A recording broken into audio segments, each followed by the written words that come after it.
Good evening, everyone. Welcome to another edition of Inside Artesian Football here on WREP 15 Sports and the MHS Rewind YouTube channel. I'm your host, Eric Meyer, joined as always by Artesian head coach Carter Whitson. I started laughing. Zane was trying to count us down, and he was like 4, 2, 3. Well, I don't know. Not a math guy. I would think he would be, but that's probably why he does so well in golf, I think. Right, that's right. Pencil's his best club. Got that eraser going. We got Greenwood opened up the Mid-State Conference play on Friday night against the Greenwood Woodmen, and team that came in that likes to control the game, likes to control tempo. We talked about it as a key to the game. You guys would have to get off of the football field on third down, and in the prior week you told me a key that would be for every week would be to win the turnover battle.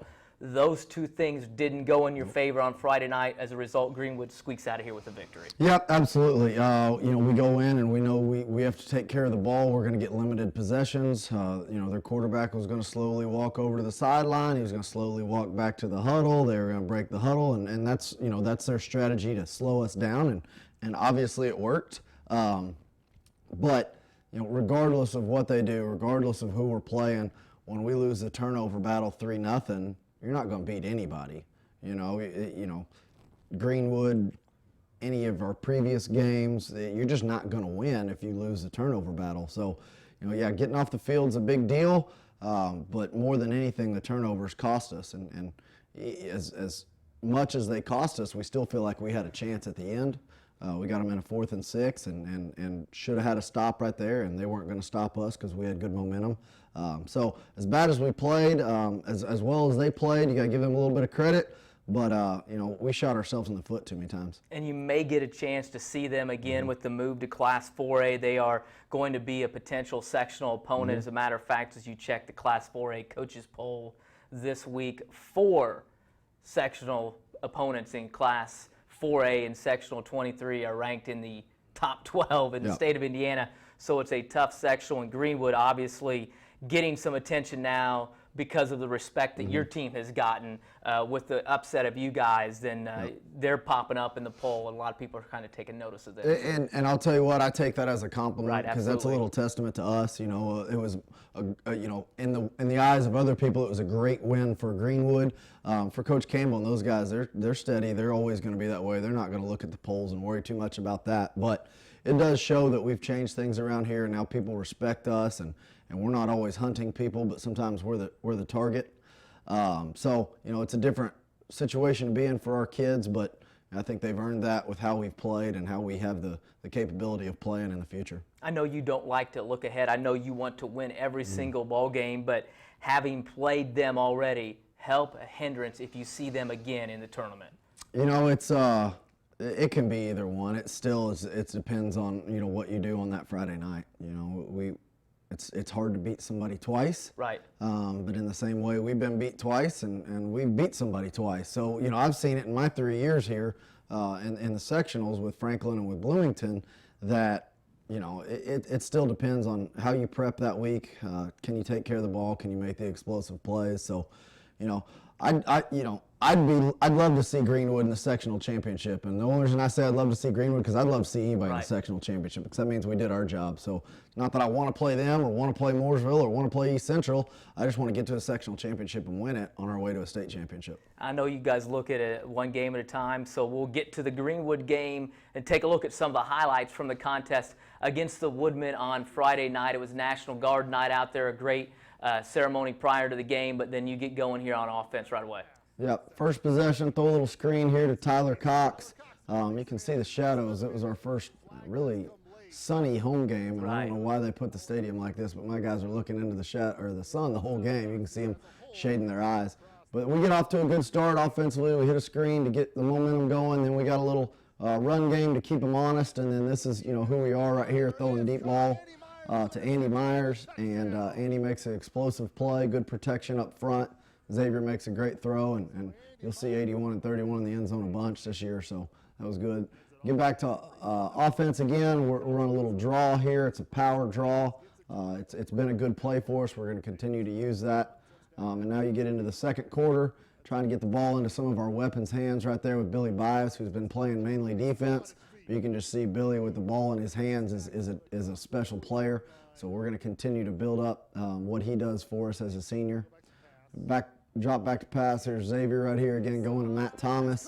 We got to keep him on his feet. I always ask him who tackled you. He's excited right there, but he's mad too. He wants to get in the end zone, so we can't have that right there. Screen, good screen play. Get some good blocking out front. Get down tighter and tighter and down close to the end zone, but we got to finish those drives. Here we go defensively. Again, it was a slower game for those guys, and it was a ground and pound and 3 yards in a cloud of dust. And we felt like we played okay. We didn't play great. We didn't play great assignment football. We go back and watch that film, whether it was offensively and defensively, we gave up 24 points we should not have. So you don't give up those 24 points, and it's a whole different ball game. Another shot down there to Andy Myers on a little play action. Sprint out's been good for us so far this year. Craig Wesner had a good game as a senior, making some big-time catches on third down, getting Xavier some easy throws out on movement with the sprint outs. There you go defensively, Will Nix and Malachi Pringle right there, always in the mix of it. You'll see Niegel Bryant making a bunch of plays. Weston Pemberton, again, we've talked about him, and you're going to hear about him for the rest of the year and the next 2 years. He's a special player as a young guy, as a sophomore. Jacob Burkett making plays. Jacob Burkett, again, a four-year starter at outside linebacker. It's great to have him out there. He's a kid that creates chaos for everybody else, and he's awesome to have. Back to Craig again.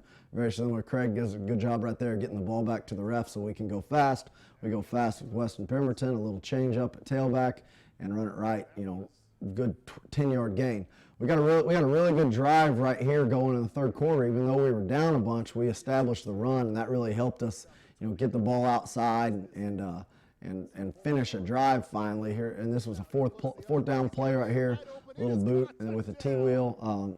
O-line did a great job. Tyler did a good job selling it, and Xavier hit him wide open in the end zone. Now we're back to defense. We got some momentum. We scored. We got them in 3rd and 4, and then we stop them. And then we're back on offense right here. Big long run with Will Nix. Oh no, there's Weston Pemberton again. Weston and Will Nix are doing a good job of giving us a change up at tailback. Then here we go on a deep post shot to Andy Myers. Awesome touchdown right there, great throw. Not a whole lot you can do to defend that with the weapons that we have, so we gotta do that a little bit more. Now we're trying to look at it. It's a 7-point game. We're mad at ourselves. We're disappointed. We don't feel like we played well, but it's a 7-point game and we have a chance, and that's all we can ask for. When you get that last stop there, we aren't going to show the last play that's on here that'll come up here in a second, but that was that you had a tip ball. Yep. Their guy makes a nice play on it in the end zone. It looked like at first that maybe he didn't catch it. I went back and watched it. It looks pretty clear that he got it before it hit the ground. It's a game of inches. Yep. If we're in a 2-inch better position at corner right there, that ball's batted down. We got the ball back down 7 points with 3 minutes left. I feel good about that. So, we took something out of that with a loss. And ate a little bit of humble pie and realized, we got to prep and we got to prepare and respect everybody we play. And hopefully moving forward, our kids got a lesson learned from that game and we can get better and get back on the winning streak. Xavier also threw for a lot of yards again in the contest, missed some plays, some throws. They got some good pressure on him at times up the middle. It kind of looked like he didn't really have a chance to set. Some of those throws kind of maybe it just sailed on him a little bit because he's really an accurate quarterback, and he was still really accurate in the game. Would have been even more so on some of that. Yeah, it was kind of Xavier's first time on under the lights on a Friday of getting rocked a few times and learning how to sit in the pocket still and finish your throws. And we give you a helmet and shoulder pads. You're going to be okay if they hit you. So it was a really good learning experience for him. Not glad that it happened, but we're going to have a game later on to where somebody gets some good pressure on us, and he's got to step up and continue to make those throws when the wideouts run the right routes and get open. So he was able to come back, had plays at the end, like you said. Defensively, almost got it done there at the end, but Greenwood able to hold on for the victory. We're going to have the preview coming up of the contest on Friday night on the road at Decatur. But before we get to that, we've got an under the helmet segment coming up with Matthew Thomas and Anthony Tallent. It's Thomas and Tallent under the helmet with Niegel Bryant.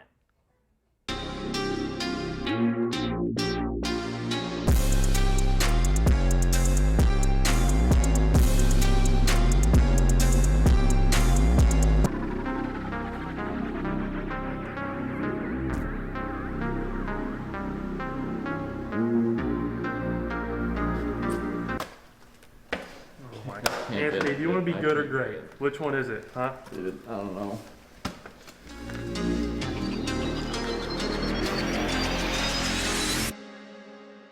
Hello and welcome to another episode of Under the Helmet with Tallent and Thomas. I'm your host, Anthony Tallent. I'm your other host, Matt Thomas. Today we're joined by Niegel Bryant.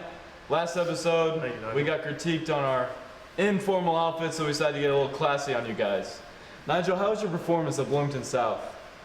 Pretty good. Obviously, we had big implications. South's our big, rival. Haven't seen them since we lost in double overtime. As a team, I think we had some first half jitters. You know what I mean? It was 0-0 at the half. But we came out, our offense was explosive as it usually is. But I think our defense kind of kept us in the game. Ended up only giving up 6 points to a pretty good South team. So you say it's 0-0 at half. yeah. So what does Whitson say in the locker room to you guys to try to motivate you to do better? He's not a big speech guy. You know what I mean? Get you pumped up. He kind of just leaves it to the players. We were pretty tired. They didn't have very good air conditioning in their locker room, which plays a factor if you play a lot. Yeah, it does. So, for sure.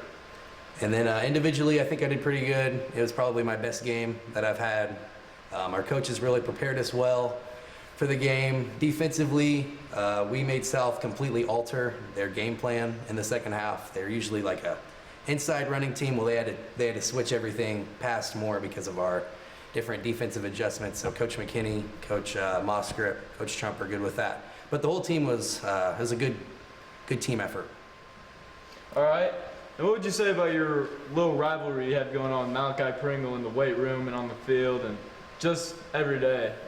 Well, he's a good friend of mine. He's probably my best friend. You know what I mean? So we're about the same size. He's a little taller. I'm a little wider.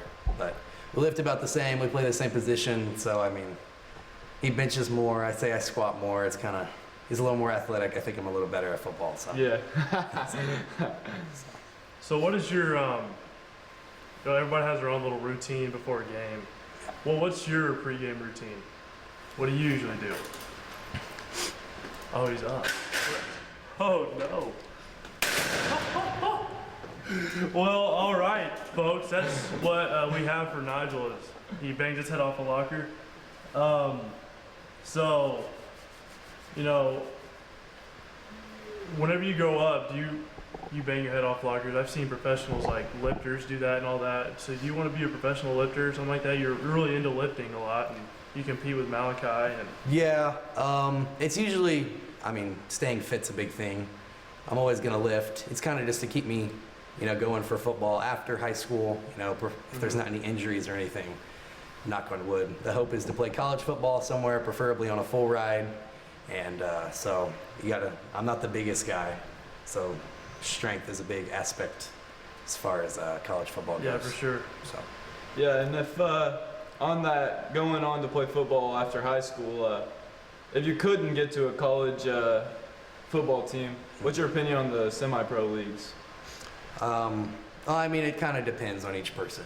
You know what I mean? Well, It's what about whatever they even wanna pro? do. Talking about pro? Yeah, if you can, then I would. You know what I mean? If you can go and advance a football career and do that for a living, still make the same amount of money that you can do from another job, that's pretty fun, I think. Yeah. So. Yeah, and what's the importance of your mindset before the game? As Coach Whitson always says, have the right mindset. Girls aren't as pretty and the jokes aren't as funny. So how's that important to you? That's right. It's really important with me specifically because, I said I'm kind of small earlier. I guess I'm not, but I go up against guys that are much larger. So, I kind of I had a switch before the game. You kind of saw that. It's just, you have to completely alter the way you are before a game, and it changes everything. So that really gets you going. Yeah. That gets your motor going. I didn't really do it as hard as I normally would have, but yeah. What else do you do other than bang your I pace around a lot. I yell a lot. You can usually, right before we go out, hear the screams, and everybody kind of knows who it is. That's Niegel Bryant. You hear him breathing That's hard, you boy. know to get away. Have you ever been injured doing this pregame routine? Not that specifically, but me and another guy usually smash helmets together, and I think that might have. Is it the same guy every week, or do you mix it up? Yeah, it's usually Malachi. So, Malachi. yeah, or Oh, Ethan yeah. Potteroff. Yep. But I think it might have broke the nose, but it's okay. Now, whenever you thought about you broke your nose, didn't you still go out and play? Well, yeah, I don't have any money to fix it, first of all. Oh. But no. second of all, I mean, We're yeah. all broke, we're kids. So, but yeah. All right, we want to say thank you. Thank you. Wait. Yeah, Instagram picture. Oh, I forgot. Dang. All right, so the first picture on the Instagram page No. is from your old Instagram. Yeah, okay. And it says, clowning. Yeah. Clowning. What is your explanation for that picture? This is like after the 4th freshman football practice. It's feeling kind of cool, you know what I mean? So, How do you know it's the fourth one? I don't know. I made that up. I think we have to It's okay. All right, we got 2 more after that. Here's the next one. Malachi Feeling took that kind of one. tired. Yeah, I can see. that's basketball season for you. Yeah, I Wow. think. Yeah. And then the last You're one, snoozing. Yeah. right there. All right, so yeah, that's the fair this year. We had I think I actually watched you do that. yeah, we had a punching machine for the fair, and some dude hit like 940, and he was drinking beer, and I was like, I gotta show this dude up. So I came up, got a couple warm-up swings in, and then I did that and kind of walked away. So it was All right. Well, that's all the time we got for this Awesome. week. Thanks, you. Nigel. Yep, Thank you, thank you. Nigel. Thank you, everyone, for watching. And make sure you tune in next Thursday with Under the Helmet with Tallent and Thomas. So another episode of Under the Helmet with Tallent and Thomas. So the wardrobes, got a little bit better. And me critiquing them means absolutely nothing. But as soon as you did, Right. that got them to change. So if there's anything else we need to change here, you saying it to them is going to help. No, So- it was good. They kind of went in with the Step Brothers attitude of both having Yes. tuxedos on Oh, for yeah. a custodian interview. No, they did a great. They did a lot better job right there. A lot better job, and I'll even give Malachi a little bit more credit than Andy gave him week 1. So hopefully they can keep getting better each week like we can. There's some funny stuff on there. Those are 3 knuckleheads right there, and they're really showing you under the helmet with some wild people right there. Nigel, I had to laugh at it. He said it was his best game ever versus Bloomington South. He's only played 2 games, so that means Bedford was his worst game ever. So he's a young guy that's giving us a lot, needs to give us more, has very very high ceiling of capabilities, and it's good for those guys to give him a little exposure. Hopefully he can play a little bit better this week. You guys this week coming up have a tough task in Decatur Central, and your schedule really a very tough schedule, like we said, coming up. So you're going to go on the road against Decatur Central. This is a ball club that you guys beat last year in a turnover fest that was penalty plagued, to name the least. I think there's even some bad weather in the area while that game was going on. This is a Decatur team that makes it all the way to the state championship last year. This year coming in, they dropped their first game. They don't have as many maybe guys as they had last year, but they've still got guys, and it'll be a tough task coming up on Friday night. Yeah, they go in week 1 and play a Franklin Central team that was really revved up, ready to go, and they just played with a little bit more energy than I think Decatur did. And Decatur goes in week 2, and they're playing without their best player, and another few starters were out, so Westfield got after them pretty good. But after watching them be 0-2, that wasn't an indicator of who they are.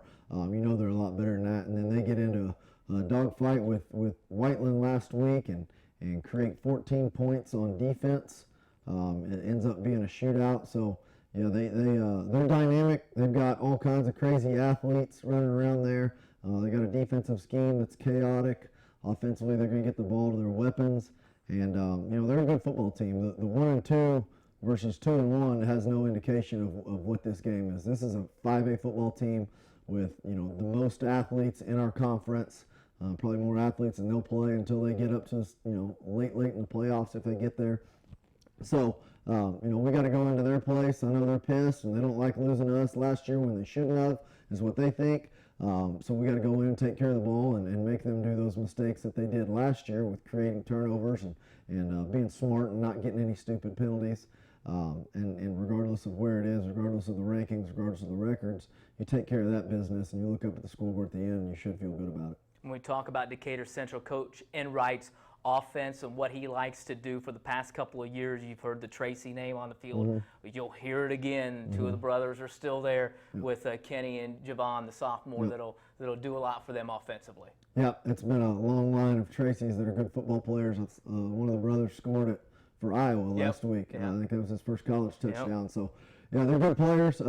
That's who they want to get the ball to, 13. So you're going to hear his name a bunch. They've got two quarterbacks that have both played well, 12 and 15. So, whichever one they roll out there, they're going to do their consistent offense and get their kind of gimmicky plays in that they throw a boot tailback wheel. They throw it about against everybody, and we got to make sure we stop it. They do some pin and pull and some different things that give you fits because it's not a normal offense what you see every week and what you see from our team each week. So, what they do, they're good at. They're athletic. We just have to play really well defensively and take care of the ball offensively. On the flip side of the field, football-wise, on the defense, what are we going to expect to see out of their defense on Friday night? Chaos.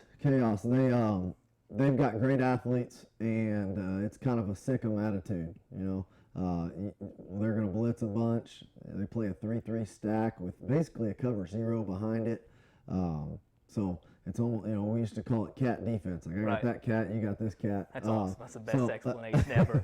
So, they go out and they just say, we're more athletic than you, and we're better than you, and we're going to get after the quarterback. And they play hard on defense. They got a really good defensive end, really good nose tackle, and along with some guys that played a little bit last year, but they lost a handful of really, really, really talented senior football players from last year's group. So I know they're still growing up early in the season, but they'll be ready for us Friday night. We know you've got to win the turnover battle if you expect to win on Friday night. What else are you guys going to have to do to try to come out with a mid-state conference victory? Well, we got to do a better job of protecting the quarterback on offense. We got to keep Xavier clean, and we got to keep him confident back there in the pocket. We got to do a lot better job of running the ball. We're gonna have a new run game system this week that hopefully that can give us a little bit more momentum on that. But we have to take care of the ball. You said it. We have to take care of the ball, and that's the big key to our offense. We're gonna make the big plays, and we're gonna be good on offense. We need to be dynamic, but we got to keep the ball and score more. All right, Coach, we appreciate it. We'll see you there on Friday night. All right, thanks. That's Artesian head coach Carter Whitson here inside Artesian football. Martinsville coming up Friday night at Decatur Central in a mid-state conference matchup. Get out there, support the Artesians. If you can't, tune into the MHS Rewind YouTube channel. You can check it out. We've had viewers from Texas, probably some people Oklahoma, California, you name it. People have been watching, so we appreciate the support, and the Artesians appreciate it as well. Get out there Friday night, support Martinsville. If you can't, tune in as well. We'll have it for you here on the MHS Rewind YouTube channel. As always, I'd like to thank the head coach, Carter Whitson, for coming in. For Coach Whitson, along with Zane Spangler, who produced it, I'm Eric Meyer. We'll see you again next time inside Artesian football.